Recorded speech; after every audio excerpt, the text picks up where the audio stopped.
today I'm reviewing the Ordinary Lactic Acid plus Hyaluronic Acid Serum.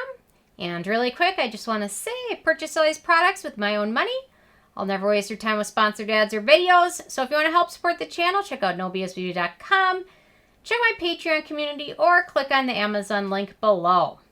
Okay, so I want to point out Christie's Beanie Baby representation, which is very cute.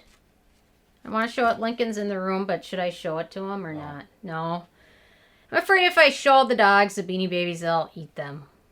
I don't want my dogs eating my Patreons. That would be terrible. Okay. But Lincoln is in the room. I see if I can get him to make an appearance. Lincoln! Sorry. Maybe he'll show up later. He's just right there, but he's camera shy. Okay, so I've been meaning to review this for a long time. There's several products from The Ordinary which I've been using and tested and just haven't had a chance to review, so finally getting to that. Okay, so The Ordinary calls this a high-strength lactic acid superficial peeling formulation. The Ordinary also has a 5% lactic acid product for those with sensitive skin or those newer to exfoliants, alpha-hydroxy and beta-hydroxy acids. If you're new to those, start out with a very small percentage and work your way up.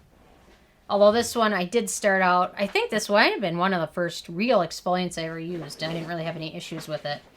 It's also a supposed dupe for Sunday Riley's Good Genes, which there are two formulations for. There's the Good Genes with lactic acid, and there's the Good Genes with glycolic acid. They had to make two formulations because in certain countries, the glycolic acid one couldn't be sold, so they had to make a lactic acid version. So it's very interesting how regulated it really is and how far behind the FDA is on U.S. sunscreens. Anyway, I could talk about that in every video, but I won't, because some of you probably have heard me or heard my rant. So, okay, so for packaging, it's the traditional Ordinary dropper bottle, which is impossible to find in a sea of dropper bottles because it looks identical to everyone else.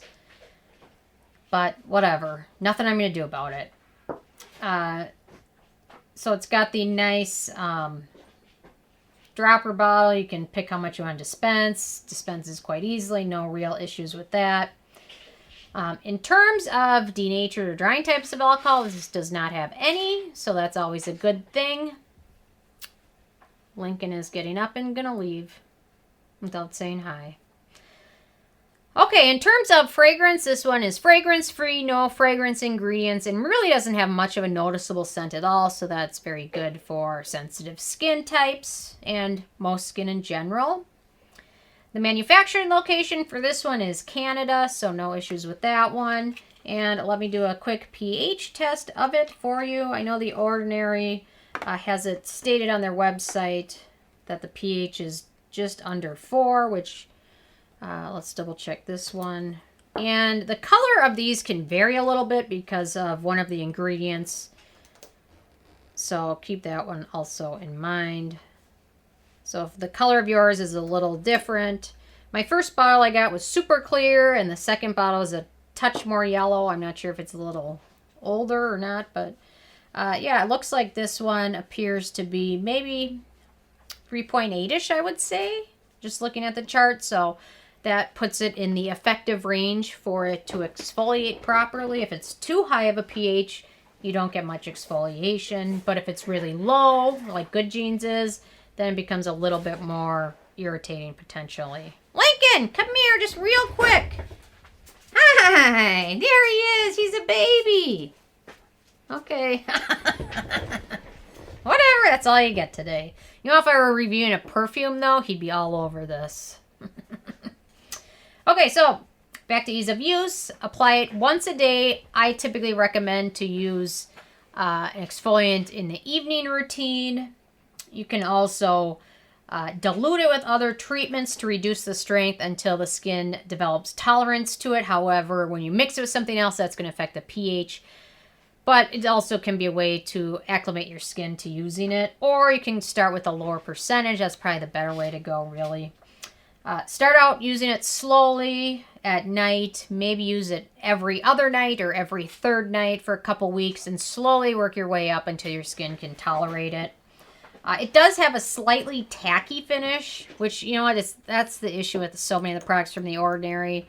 Super affordable, but the aesthetics of each of them is not my favorite. Typically, most of them end up having a tacky finish or have a little bit of a grainy feel to them, and this one's no exception. But if you're going to apply something over it, then it's not going to be a big issue at all. But if this is going to be the last product you use, you might not enjoy that slightly tacky finish of it.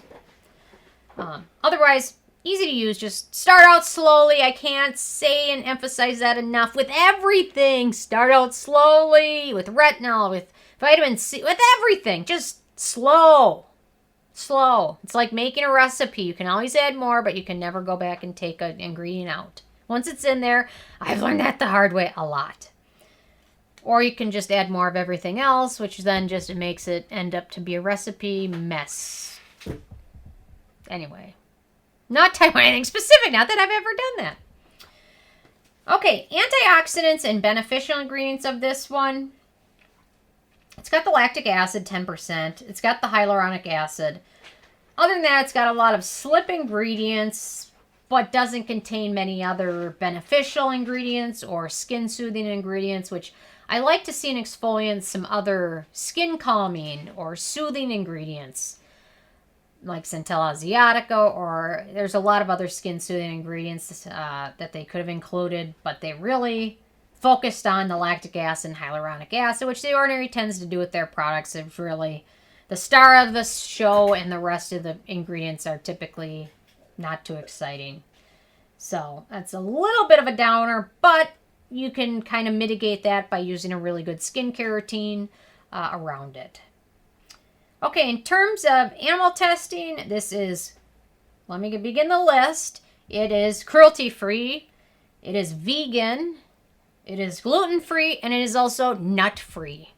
So there you go. It's free of almost everything. Okay, performance. So this will help exfoliate your skin. It will help give your skin a brighter appearance, help with pigmentation issues. Sometimes lactic acid can help with pores. Not a whole ton, not as much as like salicylic acid, but lactic acid will help a little bit with pores and also can help work to prevent breakouts. Also helps with skin texture issues, helps smooth out skin, and helps overall just give skin a bit more of a glow. And if that isn't enough, this one is fungal acne safe and has really no notable acneogenic ingredients, which makes it even more exciting. So, you know what, that kind of cancels out the antioxidants being kind of depressing, because it's really great for acne-prone skin, which not a lot of products are, especially fungal acne. Then we get to price. So this is a full size, which is 1 ounce or 30 milliliters. It retails for $6.80. Making it a super affordable exfoliant product. And for exfoliants, you can spend as much as you want. There's exfoliants for hundreds of dollars, or there's one for $6.80. Save your money on what you can. When you can, save it. So this one's a great deal. And then overall for the it factor, really nice, alcohol-free, fragrance-free, affordable exfoliant. I wish it contained some more skin-soothing and beneficial ingredients, but overall it's still a great exfoliant, especially for acne-prone skin and those on a budget. Can't go wrong with that one. So, out of 10 being a perfect score, this one got a 9, which is pretty darn good. Not a lot of products get a 9 or 10, so this one's a great one, worth checking out, especially if you're somebody that spends hundreds of dollars on good jeans. Maybe try it out for $6.80, and maybe you'll find yourself a way to save some money here and there. So anyway, I'm interested in hearing from you guys if you've had a chance to try this out, and if you have, what your thoughts are. Or if you tried this one and good jeans, what do you think about the comparison? So leave a comment. I love hearing from you. And stay tuned for more tomorrow. Thank you guys so much.